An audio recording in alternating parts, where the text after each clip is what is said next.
తన శరీరమందు వెడసొలించి తన రక్తం ద్వారా మమ్మల్ని నీతిమంతులుగా చేసి అయా నీతిమంతులకి వాగ్దానం చేయబడిన ఆ జీవమును ప్రభా విశ్వాసంతో మేము మాట్లాడటం ద్వారా కలుగుతుందని మాతో మాట్లాడి ఉన్నారు.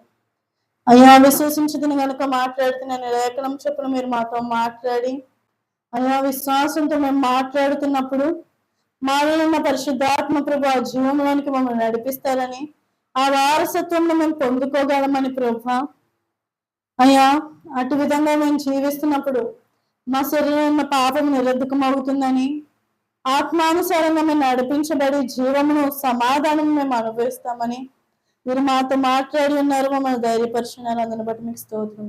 అయ్యా మీ దాసులు లేచి మీ పక్షంగా నిలవబడుతున్నప్పుడు మాకు కావాల్సిన వర్తమానమును మాకు అనుగ్రహించమని మా ప్రభువైన యేసుక్రీస్తుని మా మధ్య ప్రత్యక్షపరచమని అయ్యా మరికొంత దూరం వెళ్ళినట్లు మేము మగపడినట్లు తండ్రి మా కన్నులు తెరవబడినట్లు ప్రభు మీరు కృపను అనుగ్రహించమని అయ్యా నీ దాసులు లేచి నిలవబడుతుండగా ప్రభా అయ్యా ముసుగు తొలగిపోవాలి, మబ్బు నిలవకూడదు ప్రభా.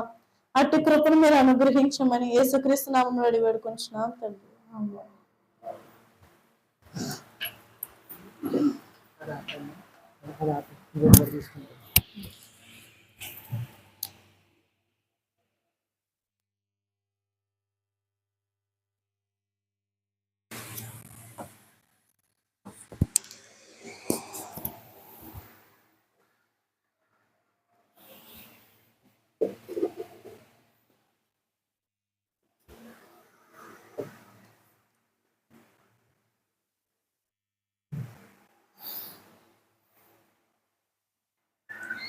మన ప్రభువును ప్రియ రక్షకుడైన యేసుక్రీస్తు నామములో మరి సందేశాన్ని వినడానికి చేరవచ్చిన దేవుని ప్రియులైన మీ అందరికీ దేవుని సేవకురాలకు రక్షకుడైన యేసుక్రీస్తు నామములో వందనాలు చెల్లిస్తున్నాను. ఒకసారి రోమీలకు రాసిన పత్రిక 3వ అధ్యాయము రోమీలకు రాసిన పత్రిక 3వ అధ్యాయము 11వ వచనం. నీతిమంతుడు లేడు, ఒక్కడును లేడు. చాలండి. ఒకసారి అదే రోమీలకు రాసిన పత్రిక 3వ అధ్యాయము 24వ వచనం చదువుకున్నాం.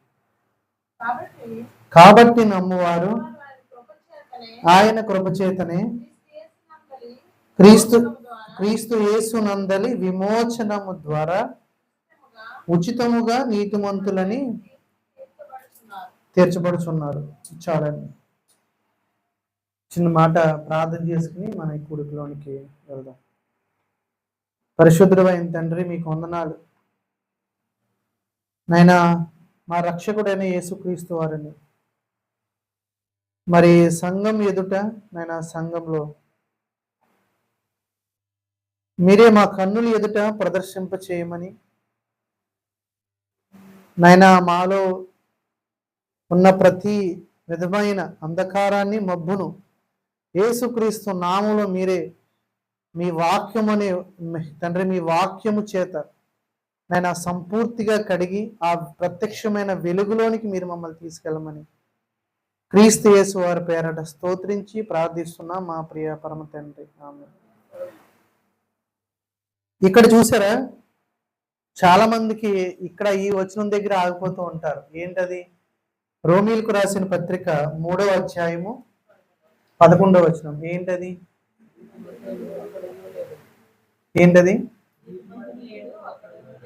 నీతిమంతుడు లేడు, ఒక్కడు లేడు. ఇక్కడ ఆగిపోతారు. యాక్చువల్లీ ఈ కంటెక్స్ట్ దేని గురించి రాయబడిందో కనీసం దీని గురించి అవగాహన లేకుండా అసలు నీతిమంతుడు అనే ఆ స్థితి ఏమీ లేదు అని చాలా మంది ఒప్పుకుంటారు. కానీ ఇక్కడ చూసారా, వెంటనే 24వ వచనం ఇందాక దేవుని సేవకురాలు చెప్పినట్టుగా కాబట్టి నమ్మువారు, మీరు జాగ్రత్తగా చదివితే కాబట్టి అన్నాడంటే అంతకు ముందు ఏదో ఉంది కదా. 22వ వచనం చూడండి. అది యేసుక్రీస్తు నందలి విశ్వాస మూలమైనదై నమ్ము వారందరికీ కలుగు దేవుని నీతి అయి ఉన్నది, ఏ భేదము లేదు. అందరూ పాపము చేసి దేవుడు అనుగ్రహించు మహిమను పొందలేకపోతున్నారు. కింద ఇక్కడ చూడండి, కాబట్టి అన్నాడు. మహిమను పొందలేకపోతున్నారు కాబట్టి నమ్మువారు ఆయన కృపచేతనే, ఆయన కృపచేతనే, ఇలా లేదా నా బలము చేతనే అని లేదా, నా బలం చేతనే అని ఉందండి అక్కడ, నా బలము చేతనే అని లేదు, ఆయన కృపచేతనే అని ఉంది. క్రీస్తు యేసునందలి విమోచనము ద్వారా ఉచితముగా నీతిమంతులుగా తీర్చబడుతున్నారు. కానీ ఇక్కడ మనం చూసుకున్నట్లయితే దానికి ముందు వచనంలో 9వ వచనం చదవండి, మీకు అర్థమవుతుంది. అలాగైనా ఏమందుము, మేము వారికంటే శ్రేష్ఠులమా, తక్కువ వారమా, ఎంత మాత్రమును కాము. యూదులేమి, గ్రీసు దేశస్థులేమి, చాలండి, అందరూ పాపమునకు లోనై ఉన్నారు. పాపమునకు లోనై ఉన్నప్పుడు స్థితి ఏంటి? నీతిమంతుడు కాదు. కింద వచ్చిన అందుకే 11:9 తర్వాత వెంటనే 10లో రాశాడు, 11లో రాశాడు, చూసారా? పాపమునకు లోనై ఉన్నప్పుడు స్థితి ఏంటి? నేను నీతిమంతుడిని కాదు. అర్థమవుతుందండి తమ్ముడు? చదివారా వచనం? చాలా మంది ఇక్కడే కన్ఫ్యూజన్ పడిపోతూ ఉంటారు. ఏంటి నీతిమంతుడు కాదంటున్నారు, నీతిమంతులు లేడు, ఒక్కరు లేడు అంటే మీరు ఏంటి నీతిమంతులు అంటున్నారని చాలా మందిలో ఉన్న కన్ఫ్యూజనే ఇది. కానీ ప్రభు ఈ రాత్రి దాన్ని తేటగా, దాన్ని స్పష్టంగా ప్రభు తెలియజేయను గాక. ఆమెన్. చూడండి ఇక్కడ 9వ వచనంలో సెకండ్ కంటెక్స్ట్ లో చూడండి, యూదులేమి గ్రీసు దేశస్థులేమి, అందరూ ఎక్కడున్నారు? అందరూ ఎక్కడున్నారండి? అందరూ పాపమునకు లోనై ఉన్నారు. చూడండి ఆ పాపం ఏంటో ఇదే అధ్యాయంలో ఒకసారి, ఇదే రోమీలకు రాసిన పత్రిక 5వ అధ్యాయంలో 19వ వచనం చూడండి. 5వ అధ్యాయం 19వ వచనం అమ్మ, తీయాలందరూ. ఏలయనగా ఒక మనుష్యుని అవిధేయత వలన అనేకులు పాపులుగా ఎలాగూ చేయబడ్డారో అని ఉంది. చాలండి, అంటే ఈ కంటెక్స్ట్ కోసమే చదివించాను. అంటే ఒక్క ఆదాము ఆజ్ఞను అతిక్రమించడం వల్ల అందరూ ఏమయ్యారు? పాపులు అయిపోయారు. ఇదే వచనాన్ని ఇక్కడ దృఢపరుస్తూ ఇక్కడ 7వ వచనం చూడండి ఒకసారి రోమీలకు రాసిన పత్రిక 7వ అధ్యాయము.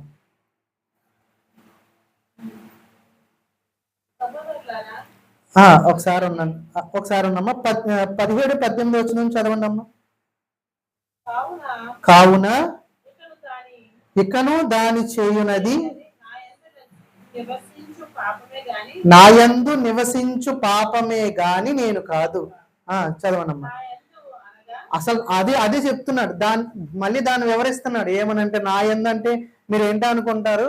నాయందు అనగా నా శరీరమందు మంచిది ఏదియో నివసింపదని నేను ఎరుగుదును, మేలైనది చెయ్యవలనని కోరిక నాకు కలుగుచున్నది కానీ దానిని చెయ్యుట నాకు కలుగుటలేదు. చాలండి. ఇక్కడ 17వ వచనము చివరి లైన్ చూసారా? నా యందు నివసించు పాపము అన్నాడండి. నా యందు నివసించు పాపం. ఇందాక 5వ అధ్యాయం 19వ వచనంలో అందరూ పాపము అంటే ఆదాము చేసిన ఒక్క అవిధేయత వల్ల అందరూ పాపులుగా చేయబడ్డారు. ఆ పాపులుగా అందరైతే చేయబడ్డారు కదా, వాళ్ళందరిలో ఏముంది? ఇప్పుడు శరీరంలో పాపం ఉంది. అందుకే ఆ కంటెక్స్ట్ ఇప్పుడు మళ్ళీ చదవండి. రోమీలకు రాసిన పత్రిక 3వ అధ్యాయంలో మీకు అర్థమవుతుంది. రోమీలకు రాసిన పత్రిక 3వ అధ్యాయము సెకండ్ లైన్ నుంచి చదవండి. యూదులేమి అక్కడి నుంచి చదవండి, మీకు అర్థమవుతుంది. 3వ అధ్యాయం 9వ వచనం సెకండ్ లైన్. యూదులేమి గ్రీసు దేశస్థులేమి అందరూ పాపమునకు లోనై ఉన్నారు. అర్థమైందండి? అంటే ఆదాము అవిధేయత వలన అందరూ ఏమైపోయారు, అందరూ పాపములకు లోనైపోయారు. అందుకే వెంటనే కింద వచ్చిన ఏమన్నాడు, నీతిమంతుడు లేడు, ఒక్కడు లేడు. అంటే అక్కడ కంటెక్స్ట్ ఉంది కాబట్టి ఇక్కడ కంటెక్స్ట్ ఇలా రాశాడు. ఏమని, అక్కడ పాపం ఉంది కాబట్టి ఇక్కడ నీతిమంతుడు ఎవడో లేడని రాశాడు. అందుకే ఇప్పుడు 22వ వచనంలో చూస్తే, మన 24వ వచనంలో ఇప్పుడు మీరు జాగ్రత్తగా చేసి ఆ వచనం మీకు అర్థమవుతుంది. చూడండి, కాబట్టి చదవండి. కాబట్టి నమ్మువారు, ఇక్కడ చూడండి, అక్కడ ఏముంది, పాపం ఉంది, నీతిమంతుడు లేడు, ఒక్కడు లేడు. అంటే అక్కడ ఏముంది, పాపి అనే స్థితి ఉంది. కానీ ఇక్కడ చూడండి, కాబట్టి నమ్మువారు ఆయన కృప చేత, అక్కడ ఏముంది, కృప ఉంది. ఇక్కడ కృప ఉన్న వెంటనే మీరు చదవండి తర్వాత లైన్, కృప చేతనే. ఆ కృప ఎవరంటే యేసుక్రీస్తు. ఆ క్రీస్తు యేసునందలి విమోచనము ద్వారా ఉచితముగా నీతిమంతులను తీర్చబడుతున్నారు. అర్థమైందండి? అక్కడ పాపం ఉంది కాబట్టి ఇక్కడ అసలు పాపము ఎప్పుడైతే ఉందో అక్కడ పాపి అనే స్థితి వచ్చింది. అందుకే దాన్ని ఇలా రాశారు, నీతిమంతుడు లేడు, ఒక్కడు లేడు. అందుకే 24వ వచనం చూసారా, అక్కడ కృప ఉంది. కృప అంటే యేసుక్రీస్తు. ఎప్పుడైతే ఆ కృప ద్వారా నీతిమంతులు అనే సాక్ష్యాన్ని 24వ వచనంలో చెప్తున్నాడు. కృప ఉంది, నీతిమంతులం. పాపం ఉంది, పాపులం. అదండి. చాలా అంటే ఎక్కువ మనం చూసినట్లయితే మనం కూడి వస్తున్నప్పుడు నీతిమంతులు అనే సాక్ష్యము, నీతిమంతులు అనే స్థితి ఒప్పింపజేసే ఏదైనా సంఘము, ఆ సంఘంలో ఏముంటదంటే, ఫిలిప్పీలకు రాసిన పత్రిక ఒక మాట ఉంటుంది చూడండి ఒకసారి. ఫిలిప్పీలకు రాసిన పత్రిక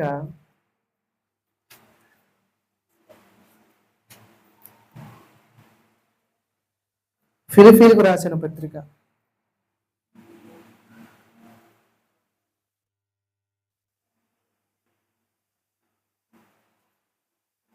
చదవండి అమ్మా. 2వ అధ్యాయము ఫిలిప్పీలకు రాసిన పత్రిక 2వ అధ్యాయము ఒకసారి 16వ వచనం చదవండి అమ్మా. అట్టి జనము మధ్యను మీరు జీవ వాక్యమును చేత పట్టుకుని లోకమందు ఎలా కనబడుతున్నారు, జ్యోతుల వలె కనబడుచున్నారు. చాలండి. అంటే నీతిమంతుడు అనే స్థితి ఉంటే మనుషులకు మనం ఎలా కనబడతాం, జ్యోతుల వలె కనబడతాం. ఎలా కనబడతాం, జ్యోతుల వలె కనబడతాం. అంటే మనల్ని ఎవరు చూసినా మన ఫేస్ లో ఏం కనబడుతుంది, ఒక ప్రకాశం కనిపిస్తుంది, ఒక లైట్ కనిపిస్తుంది. అదే పాపి అనే స్థితి ఉన్న వ్యక్తి హృదయంలో, వ్యక్తి యొక్క ఆ ఛాయలో, ఆ ముఖంలో ఆ ప్రకాశం కనిపించదు. ఒకసారి చూడండి, కొరింథీయులకు రాసిన 2వ పత్రిక 3వ అధ్యాయము. కొరింథీయులకు రాసిన 2వ పత్రిక 3వ అధ్యాయము ఒకసారి 12, 13 వచనాలు కలిసి ఉన్నాయి. జాగ్రత్తగా చదివితే మీకు అర్థమవుతుంది. చదవండి అమ్మ. తగ్గిపోవుచున్న మహిమ యొక్క అంతమును ఇశ్రాయేలీయులు తేరి చూడకుండునట్లు ముసుగు వేసుకునేను. మేము అట్లు చేయక ఇట్టి నిరీక్షణ గలవారమై బహుధైర్యంగా మాట్లాడుతున్నాం. రెండిటికి వ్యత్యాసం మనం చూస్తే, మోషే ముఖం మీద కూడా వెలుగు ఉంది, కానీ ఆ వెలుగును వాళ్ళు తేరి చూడలేకపోతున్నారు. అందుకే మోషే ముఖం ఎలాగా, మోషే ముఖం మీద ముసుగేసుకున్నాడు. కానీ ఇప్పుడు సంఘంలో నీతిమంతులు అనే స్థితిని పొందుకున్న ఆ వ్యక్తి, ఆ మంచి మనస్సాక్షిని పొందుకున్న వ్యక్తి ఎలా కనబడుతున్నాడు లోకానికి? తమ్ముడు ఎలా కనబడుతున్నాడు? ఫిలిప్పీలకు రాసిన పత్రికలు చదివాం కదా, జ్యోతుల వలె కనబడటం బాగుందా, ముఖం మీద ముసుకేసుకుంటే బాగుందా? అది జ్యోతుల వలె ప్రకాశిస్తే బాగుంటుంది. మన ముఖం ఎప్పుడు గ్లోగా ఉంటుంది. అందుకే వెంటనే 4వ అధ్యాయం ఎలా చెప్పాడు, ఇందాక దేవుని సేవకురాలు చదివినట్లుగా 4వ అధ్యాయం 5వ వచనం చదవండి. అంధకారములో నుండి వెలుగు ప్రకాశించును గాక అని పలికిన దేవుడే తన మహిమను గూర్చిన జ్ఞానము ఆ యేసుక్రీస్తునందు వెల్లడి పరచుటకు చాలండి. హృదయంలో ప్రకాశించేది ఇది. అంధకారం ఉంది, వెలుగు ఉంది, ముసుగు ఉంది, జ్యోతి ఉంది, పాపి అనే స్థితి ఉంది, నీతిమంతుడు అనే స్థితి కూడా ఉంది. యేసుక్రీస్తుని స్వరక్షకునిగా, సొంత రక్షకునిగా అంగీకరించిన వారిలో ముందుగా పోయేదేది? పాపి అనే స్థితి పోతుంది. ఏమొస్తుంది? నీతిమంతుడు అనే స్థితి వస్తుంది. అందుకే నీతిమంతుడు అని ఎప్పుడైతే ప్రభు చెప్పాడో, చూడండి ఒకసారి పేతురు రాసిన మొదటి పత్రిక, ఇది మనందరికీ నచ్చిన వాక్యమే, అది మీకు చదివితే మనకు అర్థమవుతుంది. పేతురు రాసిన మొదటి పత్రిక 3వ అధ్యాయము, పేతురు రాసిన మొదటి పత్రిక 3వ అధ్యాయము, పేజీ నంబర్ 215. చూసారా ఒకసారి? 9వ వచనం చదవండి అమ్మా. ఆశీర్వాదమునకు వారసులగుటకు మీరు పిలువబడితిరి అని ఉందా? చాలండి. అక్కడ ఏమని ఉంది? అసలు ఆశీర్వాదానికి వారసులు ఒకటికే మీరు పిలువబడ్డారు. దేనికి మీరు పిలువబడలేదు? ఎలా చదవనా? శాపానికి వారసులు ఒకటికి మీరు పిలువబడితిరి అని లేదు అని ఉందా? అని లేదు. ఏమని ఉంది ఇక్కడ? ఆశీర్వాదానికే మనం వారసులు ఒకటికి పిలువబడ్డాం. ఆమెన్ చెప్పండి. ఆమెన్ అంటే గట్టిగా చెప్పాలి. ఆమెన్ అంటే అది. ఎప్పుడైతే ఆశీర్వాదము అని ఎక్కడుందంటే నీతిమంతుడు అనే స్థితిలోనే ఆశీర్వాదం ఉంది. నయోమి ఎక్కడికి వెళ్ళింది? మోయాబు దేశానికి వెళ్ళింది. అక్కడ ఏముంది? ఇలా చెప్పనా, అక్కడ కరువు ఉంది. కానీ ఎక్కడికి రావాలి? బెత్లెహేం, రొట్టెల ఇల్లు. బెత్లెహేం అంటే అర్థం ఏంటి? రొట్టెల ఇల్లు. రొట్టెల ఇల్లులో ఏముంది? ఆశీర్వాదం ఉంది. అక్కడేముంది? శాపం ఉంది. ఆశీర్వాదానికి వారసులు ఒకటకు మీరు పిలువబడ్డారు. నీతిమంతుడు అనే స్థితి ఎప్పుడైతే వచ్చిందో వెంటనే మన స్థితి ఏంటి తెలుసా? నేను ఆశీర్వాదానికి వారసుని. ఆశీర్వాదం కోసం నేను ఎక్కడెక్కడ ఏ వెతకక్కర్లేదు. అసలు ఆశీర్వాదానికి వారసునే నేను. ఆశీర్వాదం కోసము ఎన్నో రాత్రంతా జాగరణాలు, ఈ ఎక్కువ మోకాళ్ళ మీద పగలంతా నుంచుని, లేకపోతే తల కింది కాలు పైకి పెట్టే ప్రార్థన చేయక్కర్లేదు. నీతిమంతుడు అనే స్థితి ఎప్పుడైతే ఒప్పుకున్నారో ప్రభు వారికి అనుగ్రహించింది ఏంటంటే మీరు ఆశీర్వాదానికి వారసులు. అందుకే వెంటనే తర్వాత వచనాలు నేను మీకు చూపిస్తాను. చూడండి 12వ వచనం చదవండి. అదే 3వ అధ్యాయము 12వ వచనం. అందరూ చూడండి. ప్రభువు కన్నులు అనందా? ప్రభువు కన్నుల మీద ఎవరి మీద ఉన్నాయి? ఆ నీతిమంతుల మీద ఉన్నాయి. ఆయన చెవులు ఎక్కడ ఉన్నాయి? ఆయన ప్రార్థన వైపు ఉన్నాయి. ఓకే, వారి ప్రార్థన వైపు ఉన్నాయి. తర్వాత ప్రభువు ముఖం ఎలా ఉంది? కీడు చేయ వారికి విరోధముగా ఉంది. కీడు చేయటంటే అలా మీరు ఉన్న స్థితిని మీరు ఒప్పుకోవడమే. మీరున్న స్థితి ఏంటి? నీతిమంతులు. మీరు ఏం ఒప్పుకోకూడదు? అని ఒప్పుకోకూడదు. ఏం ఒప్పుకోకూడదు? పాపులు మనం ఒప్పుకోకూడదు. ప్రభువు కన్నులు నీతిమంతుల మీద ఉన్నాయి. ఆయన చెవులు వారి ప్రార్థన వైపున ఉన్నాయి. నేను ఎలా చెప్పనా? మీరు నీతిమంతులు కాబట్టి ప్రభు చెవుడు ఎక్కడున్నాయి? మీ వైపే ఉన్నాయి. ఆయన మీ మొర విన్నారా లేదా? ఆల్రెడీ విన్నారు కాబట్టి ఆశీర్వాదానికి వారసులు అన్నాడు. ఆమెనని చెప్పండి. ఆమెనని ఎప్పుడైతే మీరు చెప్తారో తాతయ్య గారికి ఒక కోరిక ఉంటుంది, అది వెంటనే తీరిపోతుంది. ఎందుకు? మీరు ఆశీర్వాదానికి ఎవరు వారసులు? మీరు దేనికి వారసులు కాదు? శాపానికి కాదు. అందుకే ప్రభు కన్నులు మీ మీద ఉన్నాయి. ఆయన చెవులు ఎక్కడున్నాయి? మీ ప్రార్థన వైపు ఉన్నాయి. కాబట్టి వెంటనే ఆయన ఏం చేస్తాడు తెలుసా? మీరు ఆమెన్ అని వెంటనే ఆయన జరిగిస్తాడు. ఆమెన్. ఆమేన్. ఒకసారి ఇందులో ఇంకొక వచనం చూద్దాం. మనం తొందరగానే ఇక్కడ నుంచి ముగించుకుని వెళ్దాం.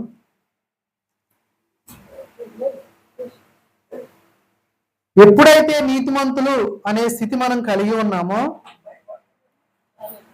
ఒకసారి ఎఫెసీలకు రాసిన పత్రిక మొదటి అధ్యాయము, ఎఫెసీలకు రాసిన పత్రిక మొదటి అధ్యాయము ఒకసారి 13వ వచనం చూడండి అమ్మా. చదవండి అమ్మా. మీరును అనందా, మీరును అనంటే ఎవరిని? సంఘం గురించి మాట్లాడుతున్నారు కదా. మీరు ఏం చేశారు? సత్యవాక్యాన్ని విన్నారు, ఆ రక్షణ సువార్తను మీరు విన్నారు, క్రీస్తునందు విశ్వాసం ఉంచి, ఇక్కడ చూసారా, వాగ్దానము చేయబడిన ఆత్మ చేత ముద్రింపబడితిరి. దానికి ముందు మీరు ఎవరి మీద విశ్వాసం ఉంచారు? క్రీస్తునందు విశ్వాసం ఉంచారు. మీ మీద మీరు విశ్వాసం ఉంచుకున్నారా? ఎవరి మీదైనా వారి మీద విశ్వాసం ఉంచుకున్నారా? లేదు. నా అంతటి నేనే పాపం నుంచి నేను బయటికి రాగలని ఎవరైనా అనుకున్నారా? లేదు కదా. ఎవరి మీద విశ్వాసం ఉంచారు? క్రీస్తునందు విశ్వాసం ఉంచారు. సత్యవాక్యాన్ని విన్నారు, రక్షణ సువార్తను విన్నారు. అప్పుడు మీలో ఎవరు వచ్చారు? వాగ్దానము చేయబడిన ఆత్మ. ఆ వాగ్దానము చేయబడిన ఆత్మ చేత మీరు ముద్రించబడితే మీకు దేవుడు ఏం చేశాడు? స్టాంప్ వేసాడు. ఏమని? ఇంకో పలానా వ్యక్తి పలానా టైంలో ఈ రక్షణ సువార్తను విని, ఈ రక్షణ సువార్తను ఎప్పుడైతే విన్నారో వారు ఏమన్నా నీతిమంతులు అనే స్థితిని ఒప్పుకుని వారు నీతిమంతులుగా తీర్చబడిన వారికి ప్రభు ఇచ్చే వాగ్దానం ఏంటి? పరిశుద్ధాత్ముడు. వాగ్దానం చేయబడిన ఆత్మ చేత మీరు ముద్రింపబడితిరి. జాగ్రత్తగా గమనించండి. ఎప్పుడైతే ఆ వాగ్దానం చేయబడిన ఆత్మ చేత మీరు ముద్రింపబడ్డారో వెంటనే చూసారు. ఒకసారి ఎఫెసీలకు రాసిన పత్రిక ఇదే మొదటి అధ్యాయంలో ఒకసారి 17 నుంచి 19 వచనాలు మనం చదివితే అర్థమవుతుంది. మరియు మీ మనోనేత్రములు వెలిగింపబడినందున. అసలు మిమ్మల్ని ఎందుకు పిలిచారు? పిలుపు వల్ల నిరీక్షణ ఎట్టిదో, ఆయన మహిమైశ్వర్యం ఎట్టిదో, క్రీస్తునందు వినియోగపరిచిన బలాతిశయమును బట్టి విశ్వసించు మన యందు ఆయన చూపుతున్న తన శక్తి యొక్క అపరిమితమైన మహత్యం ఎట్టిదో మీరు తెలుసుకోవాలి. ఎంత ఉంది అంటే పరిశుద్ధాత్ముడు ఎప్పుడైతే మీలోకి ఎంటర్ అవుతారో, అందుకే ఇక్కడ ఏమన్నారు? వాగ్దానము చేయబడిన ఆత్మ. ఆయన ఏం చేస్తారు? ఆ వాగ్దాన భూమిలోకి తీసుకెళ్తారు. ఎక్కడ తీసుకెళ్తారు తమ్ముడు? వాగ్దాన భూమిలోకి తీసుకెళ్తారు. ఆ వాగ్దాన భూమిలో ఏముంది? జీవం ఉంది. యేసుక్రీస్తు వారు యోహాను సువార్త 14:6 ఏం చెప్పారు? అందరికీ మనకు తెలిసిన వచనమే. నేనే మార్గము, నేనే సత్యము, నేనే జీవము. ఆయన ఎక్కడ తీసుకెళ్తాడు? పరిశుద్ధాత్ముడు ఆయన వాటిలోనికి, ఇలా చెప్పనా, జీవంలోనికి తీసుకెళ్తాడు. ఇక్కడ మనం చదువుకున్న వచనాల్లో ఆయన చదవండి. ఆయన క్రీస్తునందు వినియోగపరిచిన బలాతిశయమును బట్టి విశ్వసించు మన యందు ఆయన చూపుచున్న తన శక్తి యొక్క అపరిమితమైన మహత్యం. ఇవన్నీ ఎక్కడ కలుగుతాయి? సంఘంలో కలుగుతాయి. పరిశుద్ధాత్మ ద్వారా కలుగుతూ ఉంటాయి. ఇంకొక వచనం చూసి మనం ముగిద్దాం. ఫిలిప్పీలకు రాసిన పత్రిక, తీతుకు రాసిన పత్రిక, తీతుకు రాసిన పత్రిక 3వ అధ్యాయము 6వ వచనం 7వ వచనం కలిసి ఉన్నాయి. మీకు అర్థమవుతుంది ఈ వచనం చదివితే. మనము ఆయన కృప వలన నీతిమంతులమని అక్కడితో ఆగిపోలేదు. ఆ తర్వాత ఏముంది? నిత్య జీవమును గూర్చి నిరీక్షణను బట్టి దానికి వారసుల మగుటకై ఆ పరిశుద్ధాత్మను మన రక్షకుడైన యేసుక్రీస్తు ద్వారా దేవునికి స్తోత్రం. హల్లెలూయా, ఆమెన్. చూసారా, వెంటనే నీతిమంతులుగా తీర్చబడడం ఒకటే లేదు, తర్వాత ఏముంది? నిత్య జీవమును గూర్చి నిరీక్షణను బట్టి దానికి వారసులం అవ్వాలి. అందుకే పరిశుద్ధాత్మను మనలో కుమ్మరించేశాడు ఆయన. ఒక వచనం ఉంది, దాన్ని కూడా చదివి మనం ముగిద్దాం. ఇందాక దేవుని సేవకురాలు చెప్తున్నట్టు, మొత్తము ఈ పరిశుద్ధ గ్రంథంలో ఎన్ని బుక్స్ ఉన్నాయి? 66. 66 కాబట్టి మీకు కూడా చూపిస్తాను. హోషేయ గ్రంథం, హోషేయ 6వ అధ్యాయము.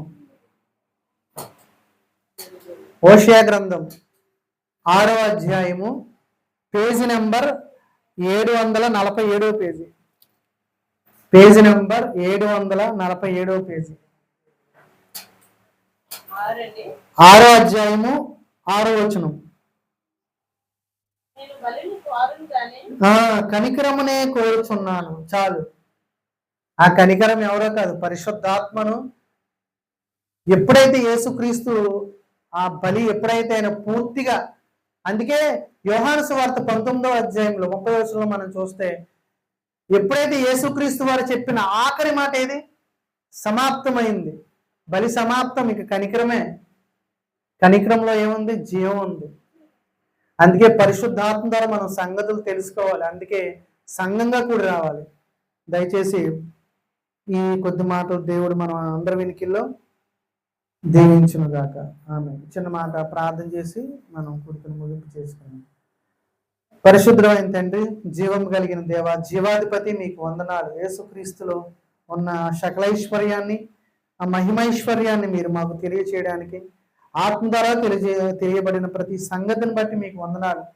నేను ఈ సంగతులు విన్నారో దీని నుంచి కొట్టుకొని పోకుండా నేను మీ పరిశుద్ధాత్మకి ఈ సంగతులు మేము అప్పగిస్తున్నాం. నేను ఈ సంగతుల ద్వారా వారిని కాపాడి, మరి సంఘంగా కూడుకున్న మాకు మీరే వాక్యపు ధ్యానాలు మీరే అనుగ్రహించమని క్రీస్తు నామములో స్తోత్రించి ప్రార్థిస్తున్నాం మా ప్రియ పరలోకపు తండ్రి. ఆమేన్.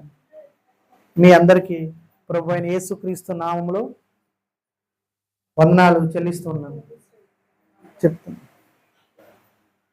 గుర్తుపెట్టుకోండి, ప్రతి సోమవారం 6:30 గంటల దగ్గర నుంచి, లేదా 6 గంటల దగ్గర నుంచి 7:30 గంటల వరకు ప్రతి సోమవారం ఇక్కడ బైబిల్